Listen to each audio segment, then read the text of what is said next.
जी ही आत्मबोधाची आवडी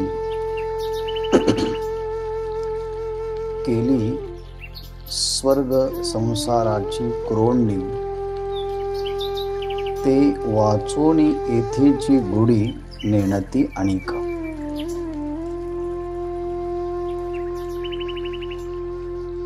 ज्ञानेश्वरीचा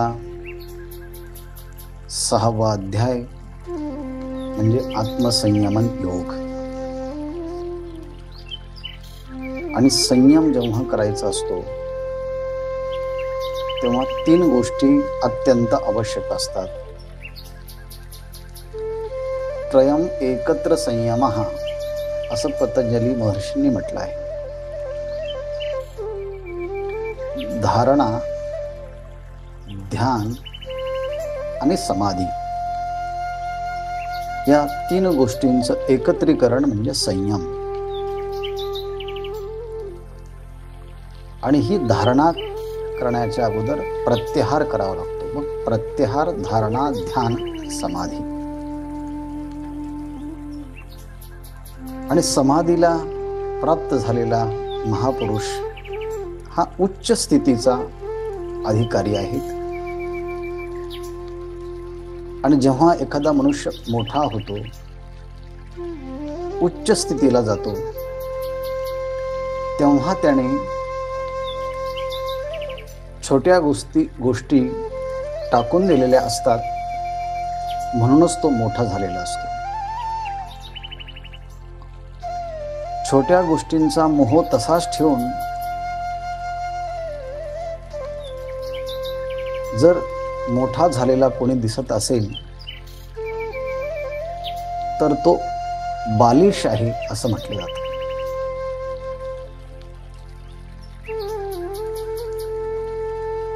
लहान मुलांना खेळण्यामध्ये स्वारस्य असतो. त्यांना अधिक अभिरुची खेळण्यामध्ये असते. वेगवेगळ्या प्रकारच्या खेळण्या त्या वडिलांच्या आईवडिलांच्याकडनं ते मागत असतात आणि त्यामध्ये ते रमत असतात. आणि आईवडीलही म्हणतात, हा छोटे आहेत, अगोदर खेळू द्या त्यांना. पण हा 16 वर्षाचा होऊनही सुद्धा जर आईवडिलांना म्हणत असेल की मला खेळण्याच आणून द्या, मला त्याबरोबर खेळायचं आहे, मला त्या 3 चाकाची सायकल द्या, मला ती खेळायची आहे, तेव्हा आईवडील म्हणतात, अरे बाबा तू आता लहान नाही, 16 वर्षाचा. एक चांगला शब्द वापरतात, अरे 16 वर्षाचा तू आता एक मोठा घोडा झाला आहेस ना. मग तू अजूनही जर त्या लहान गोष्टीच्या मध्ये एखादा रमत असेल तर आपण त्याला बालिश म्हणतो. आणि मोठं झाला आहे त्याचं लक्षणच हे आहे की त्याला आपण सगळ्या खेळण्या दिल्या आणि म्हटला खेळा तुम्ही याच्याबरोबर. तो म्हणतो क्या मैं बच्चा हूं क्या, मी काय आता छोटा राहिलो आहे का? Do you think that I am child? मला असं वाटतं की मी आता अजूनही लहान मुलंच आहे. I have given up everything, मी सगळं सोडून दिलंय आता. Now I am youngster, now I am youth. मी आता तरुण आहेत. मग तरुणांसाठी आता छोट्या गोष्टीची गरज नाही, आता मोठ्या गोष्टी पाहिजे. पूर्वी टॉईज पाहिजे होता, आता टोयोटा पाहिजे असते. कारण आता छोट्या खेळण्यात तो तर रमत नाही, मोठा झाला आहे ना. तसं आत्मप्राप्तीची इच्छा होणं ही सर्वोत्तम श्रेष्ठ गोष्ट आहे. आणि त्यासाठी मोठा अधिकार पण लागतो आणि छोट्या गोष्टींचा त्याग करण्याची तयारी पण असावी लागते. पण आत्मबोधाची जर आवड निर्माण झाली, ज्ञानेश्वर महाराज म्हणतात, जी ही आत्मबोधाची आवडी, ज्यांना हा आत्मबोधाची आवड निर्माण झाली एवढ्या मोठ्या गोष्टीची, तर मग आता त्यांच्या दृष्टीने स्वर्ग संसार ह्या इतरांच्या दृष्टीने मोठ्या असल्या, पण आता मात्र याला स्वर्ग आणि संसार ह्या गोष्टी छोट्या वाटायला लागतात. आणि म्हणून जसं एखादी ओवाळणी करून एखादी गोष्ट टाकून दिली की आपण त्याला स्पर्श करत नाही, तसं हा आत्मस्वरूपाच्या आवडीच्या प्रभावानं स्वर्ग सुखाची करंडी केली, ज्याने आत्मसाक्षात्कारावरून त्या स्वर्ग आणि संसाराला ओवाळून टाकला. तो केवी पालवणे भिल्लाचिणी, आत्मसुखाच्या गोडिया विटे जोका सकळ विषया. तो आत्मसुखाच्या गोडीने सगळ्या विषयांना तो विटत असतो. सांगे कुमुददळाचिनी ताटे जो जेविला चंद्र किरण चोखटे, तो चकोर काय वाळवंटे चुंबित असे. म्हटले कुमुददळाच्या ताटावरती ज्याने चंद्रातील अमृत किरण प्राशन केलेले आहेत, तो चकोर वाळवंटामध्ये जाऊन वाळूचे काही खडे खाईल का? आता नाही. ज्याला चंद्रकिरणातला अमृत सेवन करण्याची आवड निर्माण झालेली आहे, असा चकोर पक्षी वाळवंटामधील खडे कधी खात नाही. तसं ज्याला अध्यात्माची खरी आवड निर्माण झालेली आहे आणि तो त्यामध्ये रंगला आहे, तो मनुष्य कधी ह्या स्वर्गातील आणि संसारातील विषयांच्या मध्ये रमत नाही. दिसत नाही का? तो त्यामध्ये दिसतो प्रारब्धवशामध्ये, पण रमत नाही. आत्मबोधाची आवडीकरण, त्याची आवड एवढी मोठी झाली आहे, त्याला स्वर्ग आणि संसार या छोट्या गोष्टी लागतात. आणि याच्या पुढची ज्ञानेश्वर महाराज गोष्ट सांगतात, ज्यांना ऐहिक आणि पारलौकिक या सगळ्या सुखाच्या लालसेंची त्याग करण्याची तयारी झाली आहे, तेच या ज्ञानेश्वरीची गोडी चाखू शकतील. नाहीतर ते वाचून येथीची गोडी नेणती अनेक. ते वाचून म्हणजे ज्यांना स्वर्ग आणि संसाराचा इच्छेचा त्याग करण्याची धमक निर्माण झाली आहे, तेच आणि तेच इथली गोडी म्हणजे या ग्रंथातील गोडी तत्वज्ञान समजू शकतात. त्याच्या वाचून येथेची गोडी अनेक नेणती. इतरांना ती गोष्ट कधीही जमणं शक्य नाही. आणि म्हणून कोणी म्हणत असेल की नाही, मी हे पण करतो आणि ते पण करतो, दोन्ही गोष्टी करणं कायम शक्य होत नाही. प्राथमिक अवस्थेमध्ये दोन्ही गोष्टी आपण करू शकतो, पण जेव्हा प्रगतशील होतो, एखाद्या विषयामध्ये आपली गती जास्त होते, तेव्हा दुसरा विषय हा आपोआपच टाकून द्यावा लागतो किंवा टाकून दिला जातो. हा अनेकांचा अनुभव आहे. अध्यात्माची आवड निर्माण झाली की संसार हा सुटत असतो, किंवा संसाराची आवड निर्माण जास्त झाली की अध्यात्म त्याची साधना ही आपोआप सुटत असते आणि त्याला विविध कारणं सांगितले जातात. आणि म्हणून ह्या ज्ञानेश्वरीचं महात्म्य फक्त साहित्य नाही, दृष्टांत नाही, अलंकार नाही, यमक नाही, अनुप्रास नाही. मग ह्यामध्ये नाहीत का ते? हो, अहो ह्यामध्ये तर रेलचेल आहेत.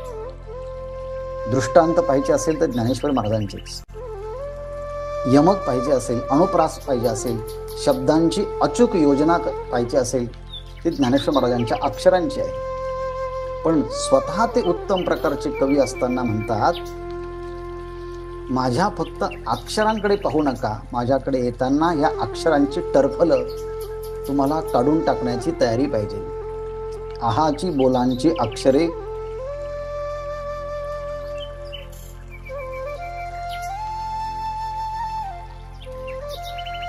आहाची बोलाची वालिफ फेडिजे, मग ब्रह्माच्या अंगा घडिजे. या बोलण्यातले सगळे टरफल बाजूला काढावे लागतात आणि तेव्हाच तुम्हाला ब्रह्मस्वरूपाशी तदाकार होता येतो. ही गोष्ट काल आपण पाहिली. त्यातला एक विचाराचं वेगळं अंग थोडंसं काल आपण चर्चा केलीच आहे. शब्द, त्यानंतर विषय, इंद्रिय, विवेक, वैराग्य, ज्ञान या सगळ्या गोष्टींची साध्य प्राप्त होईपर्यंत गरज आहे. त्याचं महात्म्य आहे, त्याचं मोठेपण आहे. पण एकदा की साध्य प्राप्त झालं की सगळे साधनं आपल्याला हळूहळू सोडून द्यावे लागतात. एखादा मनुष्य नाशिकवरून पुण्याकरता निघाला येण्याकरता, मग तो एस टीमध्ये बसतो आणि बसण्याच्या अगोदरच स्टँडवरती त्याला लाल गाडी पण दिसते, एसी यार्ड पण दिसते, शिवनेरी पण दिसते.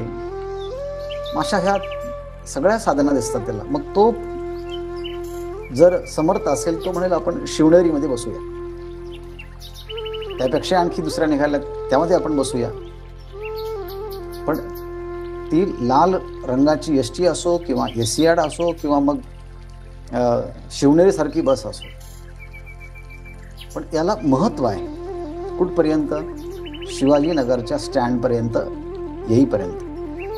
आणि तो पुण्याला येऊन पोहोचला.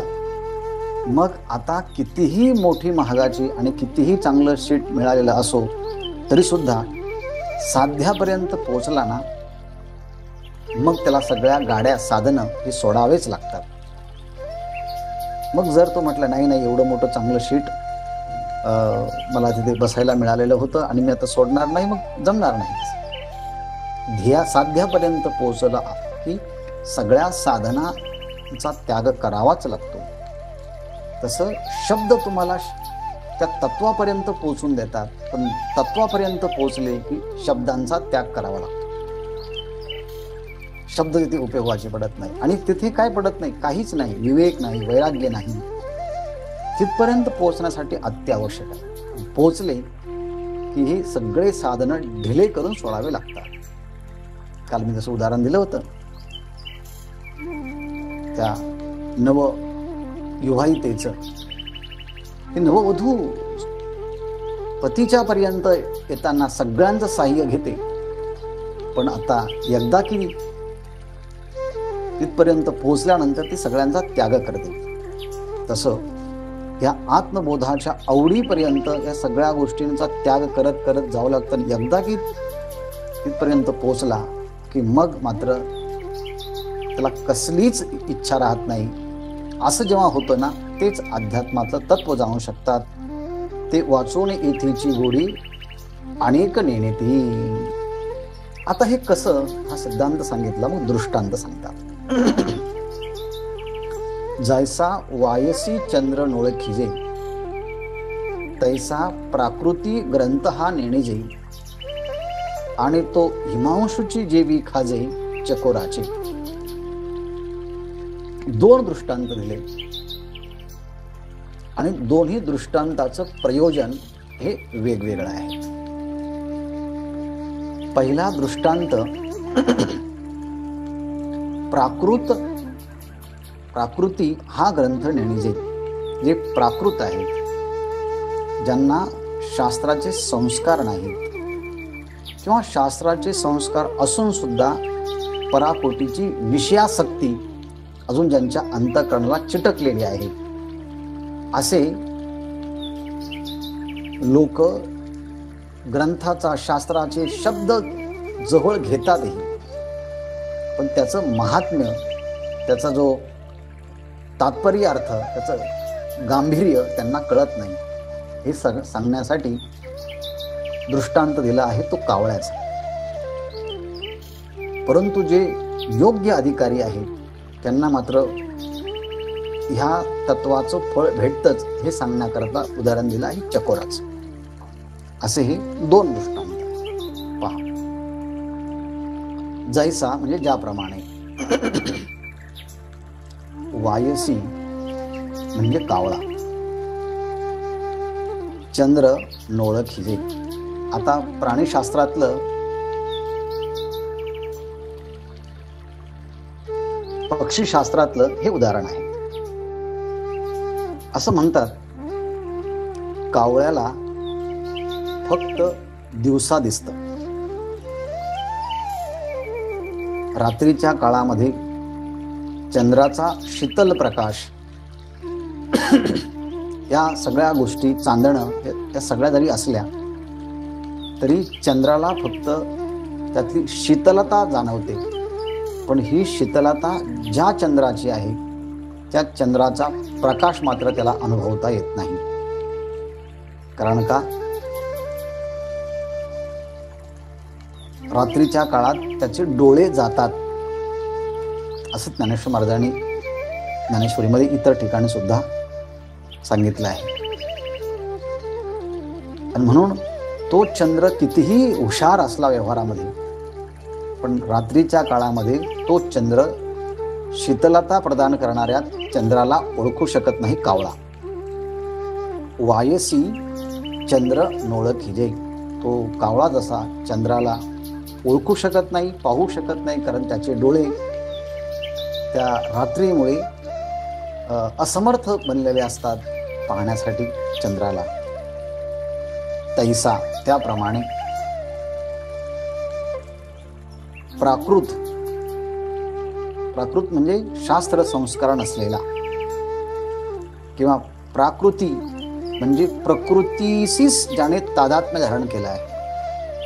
म्हणजे प्रकृती म्हणजे देह, या देहाशीच जो खाणं पिणं लेणं झोपणं, ईट ड्रिंक बी मेरी, खाणं पिणं मजा करणं, वाटेल तसं खाणं, वाटेल तसं पाहणं, वाटेल तसं वागणं, वाटेल तिथे जाणं, अशा प्रकृतीला अनुसरूनच गोष्टी करायच्या, त्याच्या अतिरिक्त गोष्टी करायच्या नाही, असा हा प्राकृत शास्त्र संस्कारित नसलेला आणि पराकोटीची इहलोकातली किंवा परलोकातील भोगाची तीव्र आसक्ती ज्याच्या चित्तामध्ये आहे, असा व्यक्ती जरी ह्या शब्दांच्याकडे पाहू लागला ज्ञानेश्वरीतल्या, तरी त्या शब्दातलं त्याला अलंकार कळेल, यमक कळेल, साहित्य कळेल, पण त्यातला तत्वज्ञानाचा गाभा त्याला समजणार नाही. म्हणून प्राकृती ग्रंथ हा नेणिजे, प्राकृत शास्त्र संस्कारित नसलेला,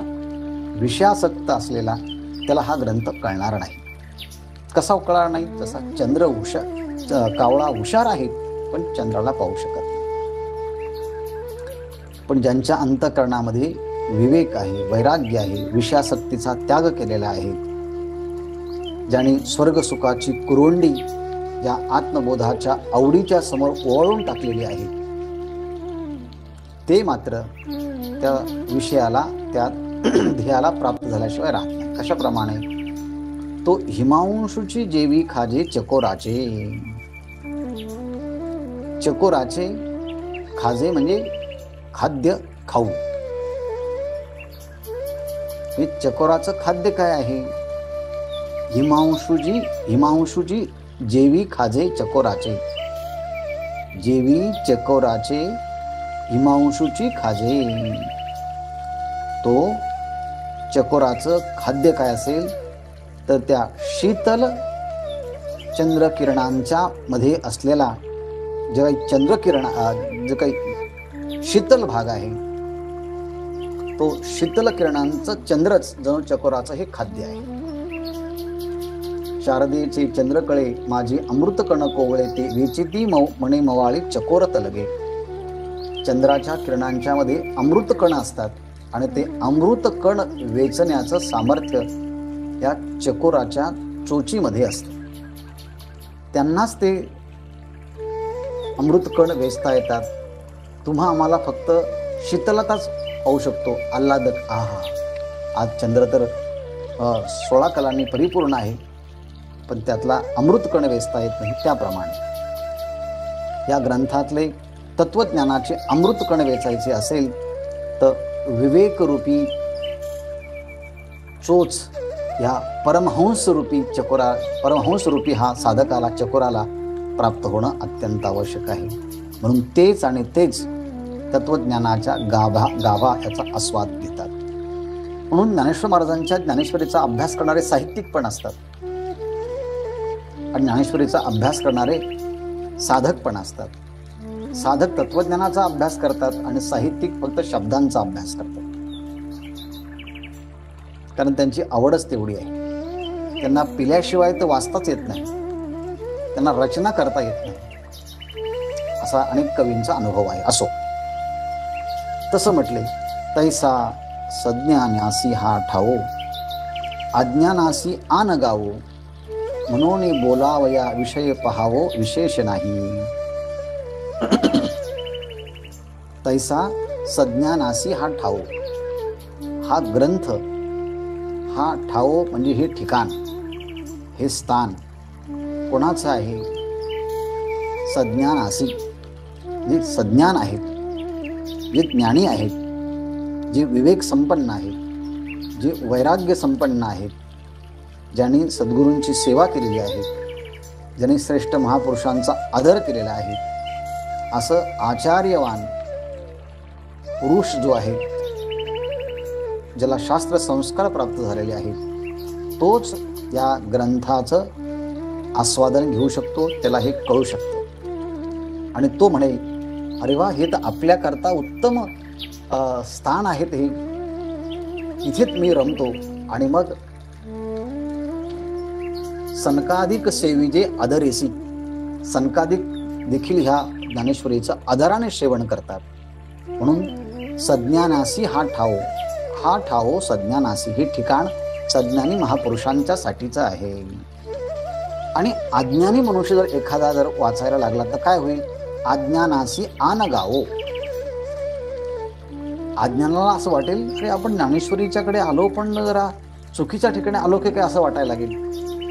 म्हणजे योग्य ठिकाणी असताना सुद्धा अज्ञानासी आन गावो. अज्ञानाला असं वाटेल आपण अन्य गावात आलो, परक्याच्या गावात आलो, दुसऱ्याच्या गावात आलो, हे आपलं रमण्याचं ठिकाणच नाही असं वाटायला लागेल त्याला. म्हणून सज्ञानाला वाटेल की हे माझं ठिकाण आहे, आणि अज्ञानाला वाटेल की आपण दुसऱ्या परगावी तर नाही आलो, दुसऱ्या ठिकाणी तर नाही, चुकीच्या ठिकाणी तर नाही आलो ना. हो हो, अज्ञानाला असं वाटेल हे आन गावो, अज्ञानासाठी हे दुसरं गाव आहे, म्हणजे परक गाव आहे, हा अन्य विषय आहे, आणि म्हणून तो इथे रमणार नाही. म्हणून बोलावया विषय पहावो विशेष नाही. आणि म्हणून आतापर्यंत या संबंधाने खूप मी बोललो, पण या संबंधी बोलण्याकरता विशेष आता काही विषय नाही आहे. सारांश एवढाच आहे, हे आत्मसाक्षात्काराचा अधिकारी स्पष्ट झाल्यामुळे आता विशेष बोलण्याचं कारण नाही. याचा अधिकारी हाच आहे. म्हणून बोलावया विशेष, म्हणून बोलावया विषय पहावो विशेष नाही. आता बोलण्याकरता हा ज्ञानेश्वरी हा विषय समजण्याकरता जो अधिकारी असावा लागतो, त्या अधिकाराच्या संबंधानं बोललो, त्यामुळे आता विशेष काही या संबंधाने न बोललेलं बरं. म्हणजे योग्य अधिकारी सांगितला की त्याच्याकरता ही गोष्ट आहे, इतरांच्या करता ही गोष्ट नाही. परी अनुवादलो मी प्रसंगे, सज्जनी उपहासावे लागे, आता सांगेन काय श्रीरंगे निरोपिले. आता हळूहळू या गीतेच्या 6व्या अध्यायाचा जो पहिला श्लोक आहे, त्या पहिल्या श्लोकाकडे त्यांना ओळायचं आहे. पण जी काही प्रस्तावना केली, त्या प्रस्तावनेचा समारोप ज्ञानेश्वर महाराज आता इथून पुढे करत आहेत.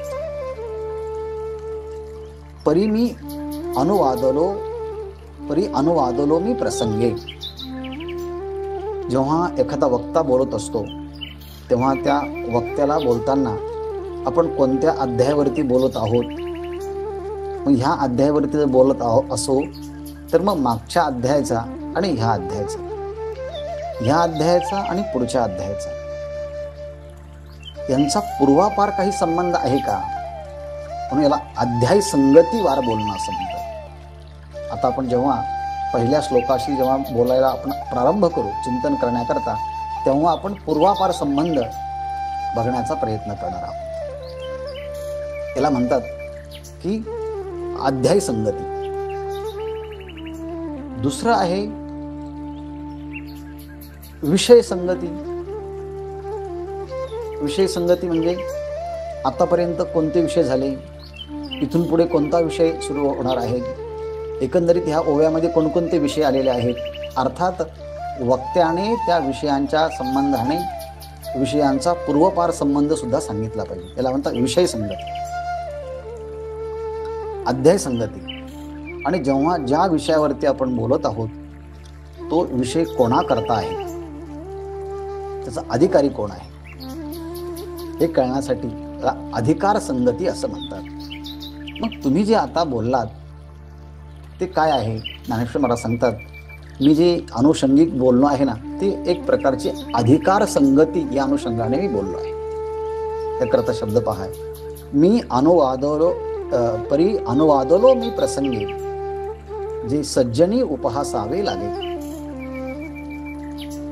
परी मी अनुवादलो प्रसंगी, मी ह्या प्रसंगाच्या अनुसार, म्हणजे जो प्रसंग आता अधिकाऱ्याच्या संबंधाचा होता म्हणून मी बोललो, विषयाच्या संबंधाचा असेल तेव्हा मी बोललो. अधिकाऱ्याचा काय प्रसंग होता? सुरुवातीलाच आपण अधिकाऱ्याचा प्रसंग पाहिला ना, की भगवान श्रीकृष्ण अर्जुनाच्या करिता हे ब्रह्मज्ञानाचं खाद्य मेजवानी देत आहेत आणि त्या ठिकाणी आपला अधिकार नसताना सुद्धा आम्ही त्या ठिकाणी प्राप्त झालो. सहजे ब्रह्मरसाचे पारणे केले अर्जुनाला की नारायणे, की तेची अवसरे पाहुणे पातलो आम्ही. हा प्रसंग आम्ही सांगण्यास प्रारंभ केला आणि तो सांगत असताना तसाच योगाच्या संबंधाचाही आमचा अधिकार नाही हेही सांगितलं, शब्दाचं महात्म्य सांगितलं. तसं आम्ही जरी बोललो की हा योगाचा अधिकाराच्या संबंधाने वर्णन केलं, पण खरं म्हणजे ज्ञानेश्वर महाराजांनी हा विचार सांगत असताना संपूर्ण वेदांतासाठी किंवा उपनिषदांच्या अभ्यासासाठी कोणत्या प्रकारचा अधिकारी लागतो तेच ह्या विषयाच्या संबंधाने सांगत असताना ते पण सूचित केलेलं आहे. म्हणजे वेदामध्ये उपनिषदामध्ये त्या उपनिषदाचा अभ्यास करताना तद्विज्ञानार्थम सगुरुमेवा विगच्छेत समित पाणिम श्रोत्रियम ब्रह्मनिष्ठम असं म्हटलंय. त्या तत्वाला प्राप्त करून घेण्यासाठी जेव्हा साधक श्रीगुरूच्याकडे जातो, हातामध्ये समिधा घेतो, त्या वाळलेल्या समिधा म्हणजे मला आता कोणत्याच विषयामध्ये रस नाही असा निरस माझं अंतःकरण झालं आहे, फक्त एकच रस आहे, तो म्हणजे परमात्म्या प्राप्तीचा, असा उपनिषदांचा अधिकारी सांगितला आहे. तो उपनिषदाचा अधिकारी म्हणजे ब्रह्मविद्येचा अधिकारी. आणि आता आम्ही तुम्हाला ही ब्रह्मविद्या सांगणार आहे, म्हणून त्या ब्रह्मविद्येचा जो अधिकारी आहे तो अधिकारी ह्या पद्धतीचा लागतो. कोणता? जी आत्मसुखाची आवडी केली स्वर्गसुखाची कुरोंडली, ते वाचून येथीची गोडी नेनती अनेक, किंवा वायसी चंद्र नोळखिजे तैसा प्राकृती हा ग्रंथ निणिजे, तो हिमांशूची जेवी खाजे चकोराचे, तैसा सज्ञानासी हा ठाओ आणि अज्ञानासी आनगावो, म्हणून बोलावया विषय पहावो विशेष नाही. हा जो प्रसंग आहे ना, हा प्रसंग मी अनुवादलो. अनुवाद शब्दाचा अर्थ आहे एखादी गोष्ट समोर जशी आहे तशी दिसावी आणि त्याचं प्राप्त प्रसंग आहे आणि त्या प्राप्त प्रसंगाच्या विषयी जे बोलणं जातं त्याला अनुवाद असं म्हणतात. जसं एखाद्या प्रवचन झाल्यानंतर डॉक्टर साहेब बोलतात, ते काय बोलतात? जे बोलणं आतापर्यंत झालेलं आहे त्या संबंधाचा संक्षेपाने त्याचा अनुवाद करतात. अनु म्हणजे नंतर, अगोदर जे होतं त्याच्या संबंधाने नंतर बोलणं हा अनुवाद आहे. जसं ब्रह्मज्ञान प्राप्त करण्यासाठी किंवा पुढचा जो आता विषय येणार आहे ते 6व्या अध्यायामध्ये, तो अधिकार नसताना आपण एखादी गोष्ट प्राप्त करण्याचा प्रयत्न केला तर कसा फसगत होते. आणि म्हणून एखादा विषय अधिकारीच लागतो, अधिकाराशिवाय ती गोष्ट प्राप्त होत नाही. हा वेदामध्ये उपनिषदामध्ये सांगितलं आहे आणि तसंच मी गोष्ट या ठिकाणी सांगितलंय. मी फक्त अनुवाद केला आहे. अगोदरच ही वेद उपनिषदांच्या मध्ये गोष्ट प्रसिद्ध आहे, ही फक्त अनुवाद म्हणून या ठिकाणी प्रासंगिकतेने बोललो आहे, एवढंच फक्त. मी अनुवादलो मी प्रसंगे. पण एक गोष्ट आहे, सज्जन महापुरुषांनी मी जी बोललो त्याबद्दल ते उपसावे लागे. मला या सज्जनांनी क्षमा केली पाहिजे, कारण ह्या अनुषंगिक प्रसंग असल्यामुळे मी ह्या अधिकाराचा विचार केला. मला नक्की माहिती समोर निवृत्तीनाथ महाराज आहे, सोपान काका आहे, मुक्ताई आहे, आणि तत्सम असणारे सगळे अधिक मोठमोठे अधिकारी असताना तुमच्यासारखे मी असा अधिकाराचा विचार करताना श्रोत्यांची एक अशी प्रकारची विभागणी केल्यासारखं असं वाटलं, परंतु मी तुमच्याबद्दल नाही बोललो. एकंदरीत हा विषय सगळ्या शास्त्रांना लागू असल्यामुळे, तो प्रासंगिक विषय असल्यामुळे मी बोललो, म्हणून तुम्ही मात्र मला क्षमा करावी. मग हा विषय झाला. आता सांगेन काय श्रीरंगे निरूपिले जे श्रीरंगे निरूपिले ते आता सांगेन. भगवान श्रीकृष्णाने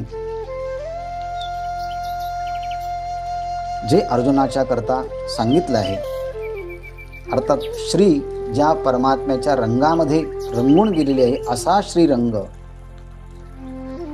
अर्जुनाच्या करिता काय बोलता झाला याचं जे निरूपण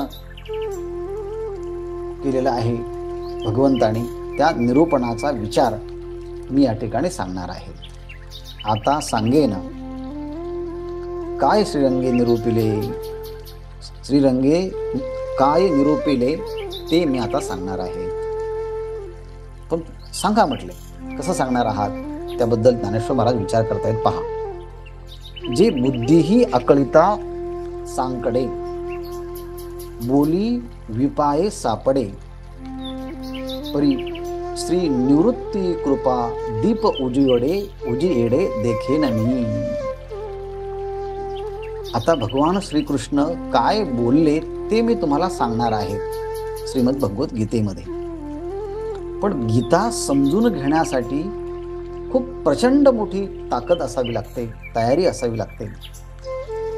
आणि म्हणून माझ्या बुद्धीला, माझ्या इंद्रियांना भगवान श्रीकृष्णांच्या बोलण्यातला आशय मी जेव्हा बुद्धीच्या साह्यानं, इंद्रियांच्या साह्यानं समजून घेण्याचा प्रयत्न करील, तेव्हा बुद्धीही अकळिता साकडे. अर्थात बुद्धी हे उपलक्षण सगळ्या इंद्रियाचं घ्या. ज्ञानेंद्रिय आहेत, मन, बुद्धी, चित्त, अहंकार आहे. अर्थात ह्या बुद्धीच्या द्वारे ह्या तत्वाला आकलन करण्याचा प्रयत्न केला तर ते सांकडे, एक प्रकारचं संकट, एक प्रकारची अवघड गोष्ट आहे. It means mind and senses cannot comprehend totally the essence of Shrimad Bhagavad Gita. Bhagavad गीतेचा जो सार तत्वाचा जो भाग आहे तो इंद्रियांच्या द्वारे पूर्णपणे त्यांना आकलनच करता येईल असं काही सांगता येत नाही. म्हणून बुद्धीही अकळिता, बुद्धीचं काम आहे समजून घेणं. कोणतीही गोष्ट समोर आली की पटकन हे काय आहे, त्याबद्दल काय आहे, लगेच समजून घेणं हा बुद्धीचं काम आहे, मनाचं काम आहे, इंद्रियांचं काम आहे.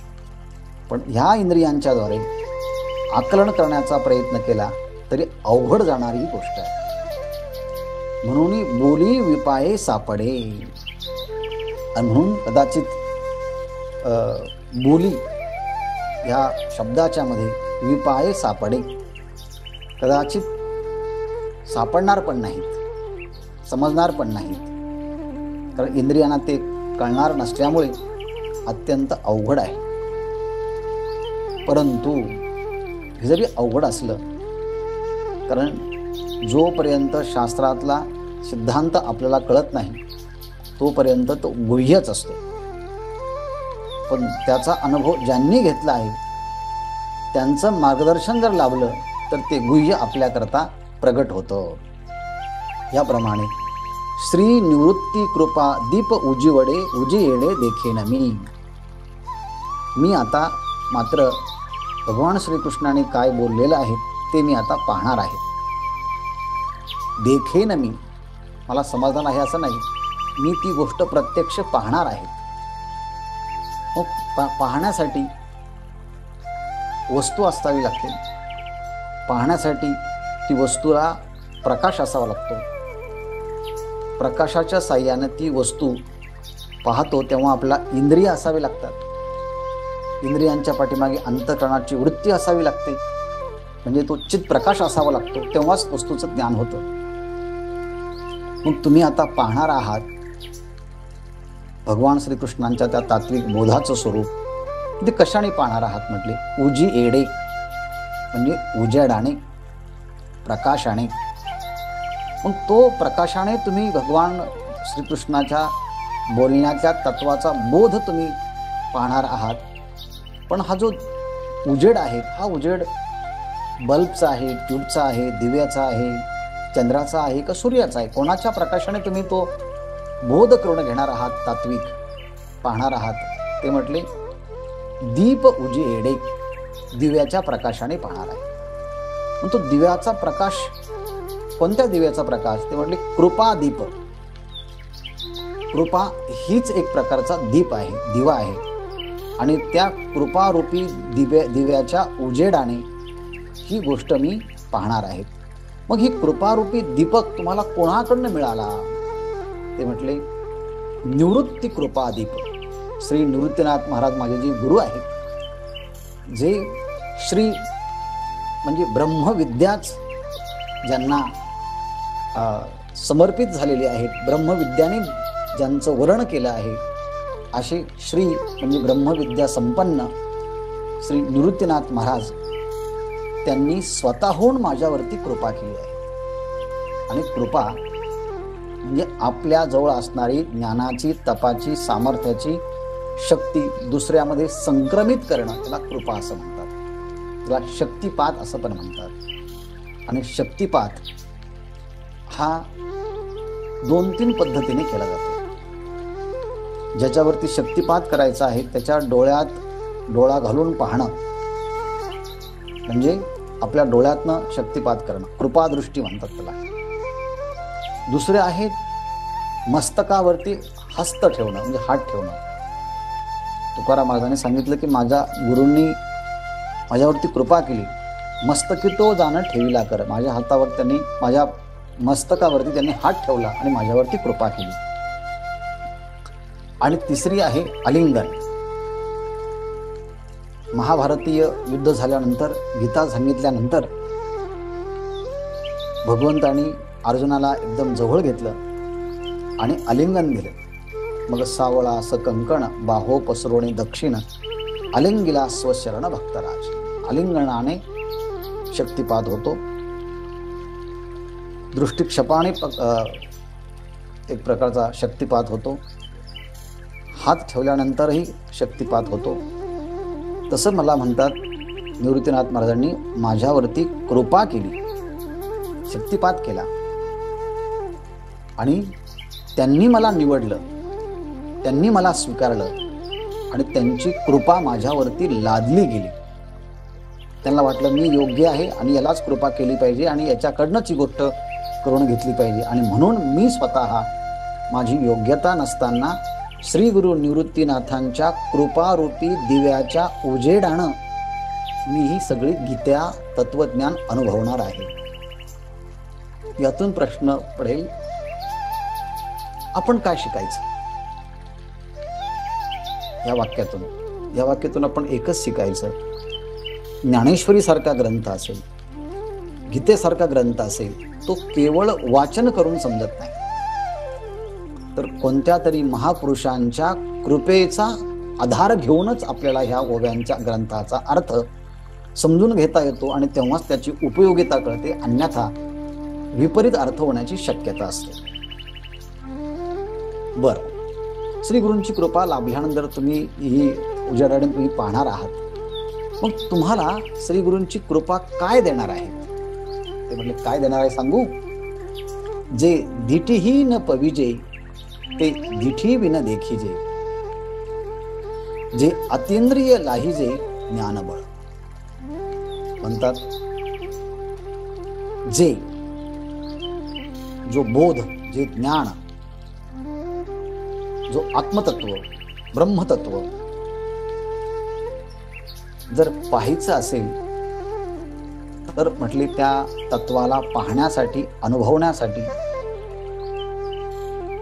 जग तुम्ही ज्या इंद्रियांच्या साह्याने पाहतात त्याच इंद्रियांच्या साह्याने जर तुम्ही त्या आत्मतत्वाला पाहू लागलात तर दिठीही न पविजे, या दृष्टीने, या चर्मचक्षुच्या दृष्टीने तुम्हाला ते पाहता येणार नाही, तुम्हाला ते दिसणार नाही, प्राप्त होणार नाही. कारण दृष्टीला फक्त रूप दिसतं आणि रूप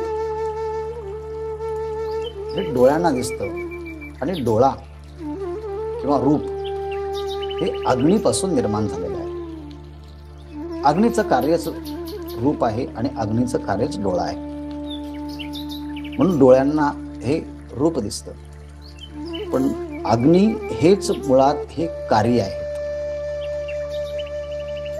कारण मूळ कारण आहे ब्रह्म, प्रकृती, आकाश, वायू, वायूनंतर काय, तेज.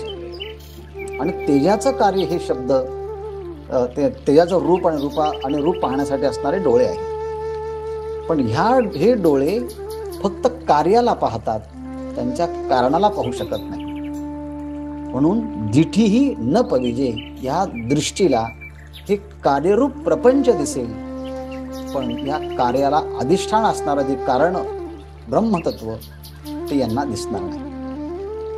मग ते दिसणारच नाही का, ते दिसेल पण दृष्टीने दिसणार नाही. मग काय म्हटले, दिठीवी न देखीजे, दृष्टीने नाही दिसणार, दृष्टीशिवाय तुम्हाला पाहावं लागेल.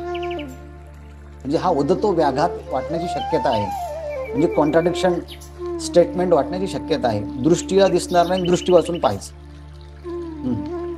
दृष्टीला दिसणार नाही असं म्हणताना चर्मचक्षुला दिसणार नाही, आणि दिठीबिन म्हणजे ह्या चर्मचक्षुच्या दृष्टीशिवाय देखीजे म्हणजे तिथे ज्ञान दृष्टीने पाहिलं जाईल. एखाद्या गोष्टीकडे पाहताना त्याचं ज्ञान असून मग पाहिलं तर त्याचं महात्म्य वेगळं कळतं. शास्त्रीय संगीत आपण सगळेच ऐकतो, पण शास्त्रीय संगीताचा अभ्यासक जेव्हा शास्त्रीय संगीत ऐकेल तेव्हा त्याची दृष्टी किंवा त्याचे कान आणि आपले कान दिसायला सारखेच असेल, पण तो ज्ञानाच्या कानाने त्या शास्त्रीय संगीताचं आस्वादन घेईल आणि आपण फक्त म्हणूया वा वा चांगला आलाप घेतलाय, बस एवढंच. म्हणून ही ज्ञानदृष्टीने ते चर्मचक्षुषा शिवाय ज्ञानदृष्टीनेही पाहिलं जाईल. आणि ही ज्ञानदृष्टी कशी आहे म्हटले, ही आहे अतींद्रिय. ही ज्ञानदृष्टी इंद्रियांच्या साह्याने कळणार नाही. ही ज्ञानदृष्टी आपल्या आतमध्येच आहे. असं म्हटलं जातं, सोनं हे सोनंच आहे, पण त्या सोन्यावरती वरून मातीचे स्तर आणि आतून सोन्यामध्ये हिनकस धातू जर मिसळला असेल तर चकाकणारं सोन्याला देखील एक प्रकारची हीनता, दीनता प्राप्त होते, त्याचा दर्जा कमी होतो.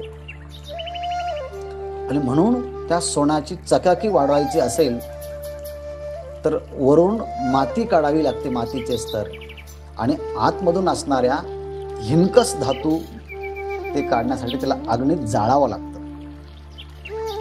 तसं आपल्या अंतःकरणामध्ये ज्ञानाचा खजिना भरलेला आहे.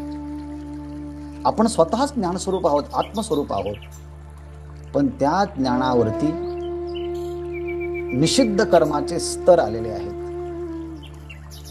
तमोगुणाचे स्तर आलेले आहेत, रजगुणाचे स्तर आलेले आहेत, आतून जन्मजन्मांतराच्या वासनेचे स्तर आहेत.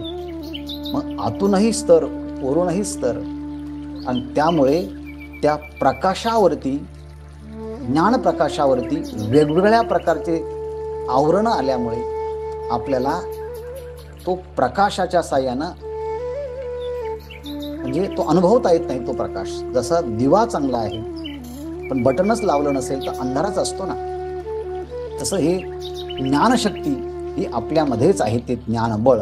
मग श्री गुरु काय करतात, त्या अज्ञानाची निवृत्ती करतात, वासनेची निवृत्ती करतात, विकारांची निवृत्ती करतात, आणि आतमध्ये असणारा ज्ञानाचा खजिना आपलाच आपल्याला ओळख करून देतात. आणि मग हे आहे ज्ञानाचं बळ. पण आतून बाहेरून ह्या सगळ्या विकाराने झाकल्यामुळे ते ज्ञान दिसेन असं झालं होतं. पण आता ही अतींद्रिय ज्ञानशक्ती जी आहे, ज्ञानाचा खजिना जो आहे तो श्री गुरूंच्या द्वारे प्राप्त होतो. म्हणजे आपणच ज्ञानस्वरूप आहोत. अज्ञानाने तो दिसत नाही, मायेमुळे दिसत नाही. आणि मायाचं एक महत्त्वाचं कार्य आहे त्याला झाकून टाकणं, नाही त्याला दाखवणं. ज्याच्यामुळे घडतं त्याला म्हणतात माया. माया काय करते? ब्रह्म व्यापक असताना त्याला दिसू देत नाही आणि नसलेलं जग हे दाखवते. मंद अंधकारामध्ये दोरी पडली आहे, ती दिसून न देणं आणि नसलेला सर्प दाखवणं हे जसं अज्ञान करतं ना, तसंच आहे म्हटलं. पण श्री गुरु काय करतात? ही ज्ञानबळ देतात, अज्ञानाची निवृत्ती करतात. आणि मग ह्या ज्ञानाच्या साह्यानं, ज्ञानदृष्टीच्या साह्यानं, चर्मदृष्टीशिवाय आता ज्ञानदृष्टीने ते तत्व पाहिलं जातं. जे दिठीही न पाहिजे ते दिठी विन देखीजे, जे अतींद्रिय राहिजे ज्ञानबळ. अहो पण म्हटलं, असे आत्मसाक्षात्कारी संत कधी भेटतील? भेटले तर आम्ही साधन चतुष्टय संपन्न होऊन अधिकारी कधी बनू? श्रोत्रिय ब्रह्मनिष्ठ श्री गुरु आणि साधन चतुष्टय संपन्न अधिकारी यांची भेट कधी होणार? झाले तर ते उपदेश कधी करणार? उपदेश केला तरी आपली श्रद्धा त्यांच्यावरती कधी बसणार? आणि हा योग येणं किती दुर्मिळ असतो म्हटले, अतिशय दुर्मिळ आहे. पण हो, दुर्मिळ आहे. पण जर ज्याला योग आला आहे त्यासाठी दुर्मिळता नाही. पण ज्याला हा योग आला नाही त्याला मात्र दुर्मिळ आहे. कसा आहे ते पहा. ना तरी धातू वादाही न जोडे, जे लोहीचे पंधरे सापडे, जरी दैवयोग चढे परीस हाता. असं म्हटलं जातं. ज्ञानेश्वरीच्या 10,000 ओव्या होत्या. आणि निळोबारायांनी वर्णन करताना त्यांच्या अभंगात केलं आहे की 10,000 ओव्या ज्ञानेश्वरीमध्ये आहे. पण आता 9,033च ओव्या आहेत. मधल्या काळामध्ये असं म्हटलं जायचं की ह्या ओव्यांच्या मध्ये अशा काही धातूंचं सोनं करायचं. धातूंच्या मध्ये वेगवेगळ्या प्रकारच्या धातूंना वेगवेगळ्या प्रकारच्या आयुर्वेदिक काय म्हणूया आपण त्याला, रसायनाच्या द्वारे त्यावरती प्रयोग करून मग वेगवेगळ्या धातूंच्या वरती प्रयोग करून सोनं करण्याच्या पद्धती. मग लोक मूळ विषयी सोडून सकामतेच पाठीमागे लागायचे. म्हणून त्या ओव्या काढल्या गेल्या आणि फक्त तत्वज्ञान ठेवलं. त्यातली एक गोष्ट आहे पहा. ना तरी धातू वादाही न जोडे. वादा म्हणजे किमयागार. किमयागार म्हणजे एखादा लोखंडाचा धातू आहे, त्या धातूवरती मंत्राच्या साह्यानं, औषधाच्या साह्यानं, वेगवेगळ्या रसायनाच्या साह्यानं वेगवेगळ्या प्रकारचे शोधन करून त्याचं सोन्यात रूपांतर करण्याचा प्रयत्न केला तरी सुद्धा त्या किमयागाराला शुद्ध सोनं प्रयत्नपूर्वकही करता येत नाही. म्हणून त्याला असं म्हणतात, ना तरी जे धातुवादाही न जोडे. असा जो धातुवाद म्हणजे किमयागार, कौशल्य ज्याला आहे त्या धातूचं सोनं करण्याचं, त्यांनी मंत्र, तप, यंत्र, सामुग्री सगळ्यांच्या सहाय्याने जरी प्रयत्न केला तरी त्यांनी केलेलं सोनं हे शुद्ध स्वरूपाचं सोनं नसतं. हे सोनं करणं एवढं अवघड आहे. परंतु सहजच योगायोगानं, दैवयोगानं, ज्ञानेश्वर महाराज म्हणतात, जरी दैवयोगे परीस हाता चढे. योगायोगानं एखाद्या माणसाच्या हातामध्ये परीस लाभला. आणि परीस असा धातू आहे की ज्या लोखंडाला लावल्याबरोबर त्याचं सोनं होतं. एका बाजूला किमयागाराने त्या मंत्र, तप आणि रासायनिक प्रक्रियेच्या द्वारे सोनं करण्याचा प्रयत्न केला तरी त्यातून त्याला ते करता येत नाही. एवढं अवघड प्रक्रिया आहे. पण सहजच ज्याला दैवयोगानं एखाद्याला हातामध्ये परीस सापडला आणि त्याने लोखंडाला लावला तर सहजच सोनं होईल ना. पण तसा प्रयत्न केला तर हे अवघड आहे. पण योगायोगाने घडलं तर सहज पण आहे. तसं स्वतःच्या बुद्धीने, तर्काने, आपल्या ज्ञानाने, आपल्या पदवीने, आपल्या डिग्रीने मी हे समजून घेऊ शकतो असं कोणी म्हणेल तर त्या तत्वातला बोध प्राप्त होणं अत्यंत अवघड आहे. पण श्री गुरूंची कृपा झाली तर पाऊली म्हणतात, तैसे सद्गुरु कृपा होय तरी करिता काय आपुन हे, म्हणून अपार माते आहेत ज्ञानदेव म्हणे. तैसी सद्गुरु कृपा होय. परंतु त्याप्रमाणे म्हणजे दैवयोगाने कोणाला हातामध्ये परी सापडला आणि जर लोखंडाला स्पर्श झाला तर त्याचं सोनं होतं. कोणतं? ते लोहीचे पंधरे सापडे. त्याला 15 निकषाचं सोनं, कधी म्हटले 15, कधी म्हटले 15.5, कधी 16 असं म्हटलं आहे. म्हणजे त्या निकष असणार, असं कॅरेट्स आता वापरलं जातं, 16 कॅरेटचं काय वगैरे जे असेल ते. तसं आता हे 15 निकषाचं हे सोनं परी सापडल्यानंतर लोखंडातून केलं जातं, लोखंडातूनच केलं जातं ते. तसं म्हटले ह्या बुद्धीला, ह्या मनाला, ह्या इंद्रियाला ते कळणं अवघड आहे.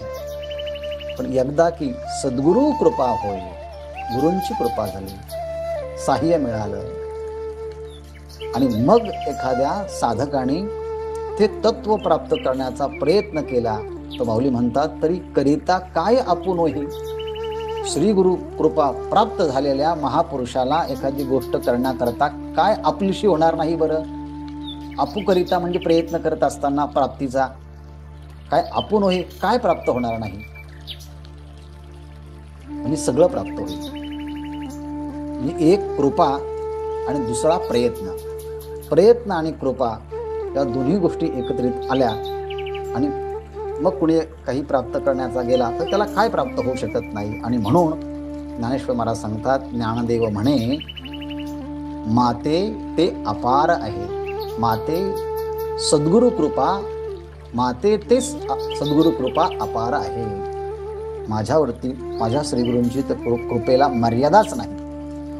अमर्याद असणारी श्रीगुरु त्यांनी माझ्यावरती कृपा केली आहे आणि त्या कृपा केल्यामुळे त्यांचं सामर्थ्य मला प्राप्त झालं. त्यामुळे आता मी भगवान श्रीकृष्ण श्रीरंग जे काही बोलले ते मी आता अनुवाद आपल्यासमोर मांडण्याचा प्रयत्न करीन.